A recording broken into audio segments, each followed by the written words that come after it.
Good morning everybody. आज हम करेंगे रचनात्मक मूल्यांकन 3, formative assessment 3। Okay, first one is आपको जो डिब्बा बंद वस्तुएं आपके घर में हो उनका प्रिंट रेट देखिए, फिर उसी वस्तु का रेट बाजार में पता कीजिए। जो डिब्बा बंद वस्तुएं आती हैं, आपको मालूम है ना, एमआरपी जो है वो प्रत्येक चीज पर, प्रत्येक जो भी चीज आप खरीद के लाते हैं उस पर एमआरपी पड़ी होती है। एमआरपी मतलब मैक्सिमम रिटेल प्राइस, यानी कि कोई भी दुकानदार किसी भी चीज को उस प्राइस से ज्यादा दामों पर नहीं बेच सकता है, उसका मतलब होता है। तो आप कोई भी आपके घर में जो भी वस्तु हैं उनका प्रिंट रेट देखिए कि एमआरपी उस पर कितनी पड़ी हुई है, और फिर उसी वस्तु का रेट बाजार में पता कीजिए। बाजार में उस चीज का रेट पता करिए तो आपको पता चलेगा कि ये वस्तु इतने रेट की है, परंतु दुकानदार इसे कितने रेट में बेच रहा है, यानी कि वो और अपना प्रॉफिट एक्स्ट्रा पैसे लेके बेच रहा है या कम पैसे लेके बेच रहा है। तो कोई भी दुकानदार एमआरपी से ज़्यादा रेट की वस्तु नहीं बेच सकता है। ओके, नेक्स्ट है कि यदि आप गांव में रहते हैं तो अपने ग्राम प्रधान, और यदि शहर में रहते हैं तो अपने वार्ड के पार्षद का नाम और पता लिखिए। तो आप लोग शहर में रहते हैं ना, फिरोजाबाद में, तो शहर में रहते हैं तो शहर के जो है पूरे शहर को अनेक वार्ड में विभाजित किया जाता है।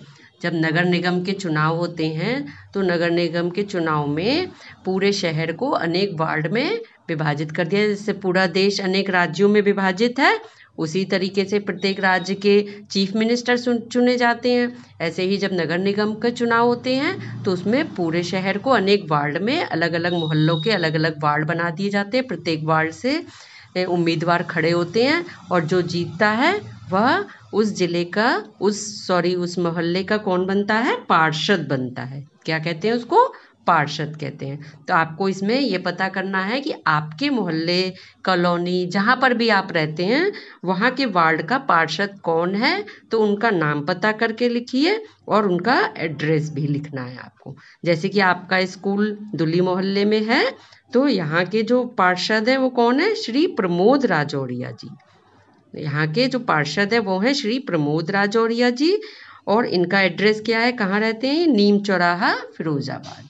तो ये मैंने आपके स्कूल के पार्षद का नाम लिखा है, जो स्कूल आपका जिस जगह पे आता है वहाँ के पार्षद का। आप जहाँ रहते हैं वहाँ के पार्षद का नाम अपने पापा से पूछिएगा और उनसे पूछकर लिखिएगा। इससे आपको पता भी चलेगा कि आपके मोहल्ले का या कॉलोनी का कौन है पार्षद। ओके, नेक्स्ट है सरकारी दुकान पर जो सामान मिलता है वह सामान राशन कार्ड पर अंकित किया जाता है। आपके घर में राशन कार्ड अवश्य होगा। राशन कार्ड पर अपना नाम देखिए। राशन कार्ड क्या होता है? जैसे कि आप बाजार में सामान लेने जाते हैं तो वो तो बाजार के दामों पर मिलता है, पर गवर्नमेंट की ओर से कुछ दुकानें बनाई जाती हैं, उन दुकानों को ही क्या कहते हैं? राशन बेचने की जगह। ठीक, तो वहाँ पर क्या होता है, सभी के जितनी भी फैमिली हैं सभी के राशन कार्ड बने हुए होते हैं। अब राशन कार्ड आपके पास होता है तो उस राशन कार्ड पर वहाँ पर सरकार की ओर से मुफ्त कुछ राशन पानी दिया जाता है, मुफ्त या फिर बहुत ही सस्ते दामों पर। इस समय में कोरोना महामारी के समय क्या हो रहा है कि सरकार की ओर से बहुत सी चीज़ें मुफ्त भी दी जा रही हैं, और वैसे अन्यथा बहुत सा सामान वहाँ पर सस्ते दामों पर राशन का मिल जाता है, जिससे कि लोगों को राहत महसूस होती है। जो लोग बहुत महंगा सामान नहीं खरीद सकते वो वहाँ से राशन ले सकते हैं सरकारी दुकान से सस्ते दामों पर। तो आप भी अपने घर में पता करिएगा क्या आपके घर में राशन कार्ड होगा, उस राशन कार्ड पर अपना नाम भी देखिएगा। राशन कार्ड पर जितने भी फैमिली मेम्बर्स होते हैं उनके सभी के नाम अंकित होते हैं कि घर में कितने फैमिली मेम्बर्स हैं आपके, और उतने फैमिली मेम्बर्स के अनुसार ही राशन मिलता है वहाँ से। ऐसा नहीं है कि कोई भी कितना भी राशन ले सकता है।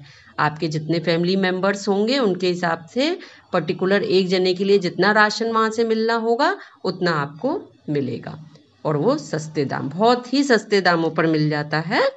ठीक, तो इसको पता करिएगा।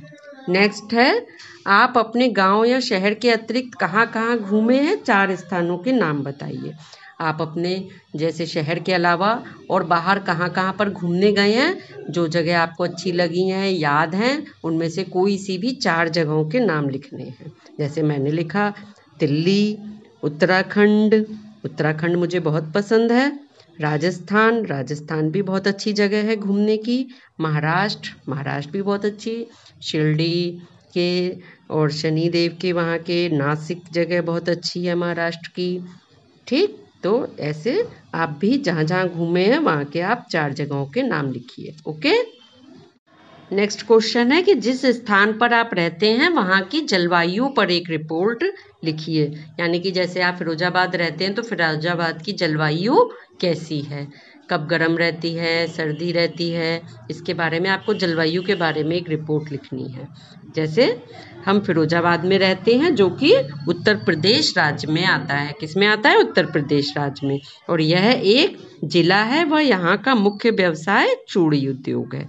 ये तो एक फिरोजाबाद के बारे में जानकारी दी है कि यह एक जिला है और यहाँ का मुख्य व्यवसाय क्या होता है? चूड़ी उद्योग। अब यहाँ की जलवायु कैसी है?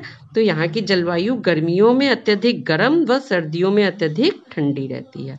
क्योंकि पूरे उत्तर प्रदेश की ही जलवायु कैसी रहती है? गर्मियों में तो बहुत ज़्यादा गर्मी पड़ती है और सर्दियों में बहुत ज़्यादा ठंड पड़ती है। तो यहाँ सबसे गर्म महीना कौन सा होता है? मई व जून का होता है। तभी आपके समर वैकेशंस भी होते हैं क्योंकि गर्मी बहुत ज़्यादा पड़ती है।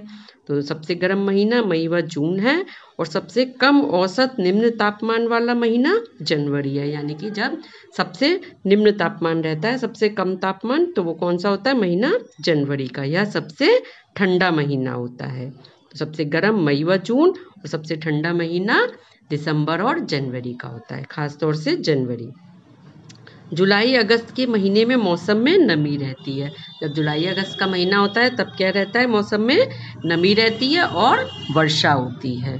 तो ठीक, तो इस तरह से आपने पूरा रचनात्मक मूल्यांकन चैप्टर समझ लिया है ना। तो इसको आपको इसी पर करना है, कॉपी पर करने की आवश्यकता नहीं है, इसे इसी पर करिएगा। Okay, bye bye.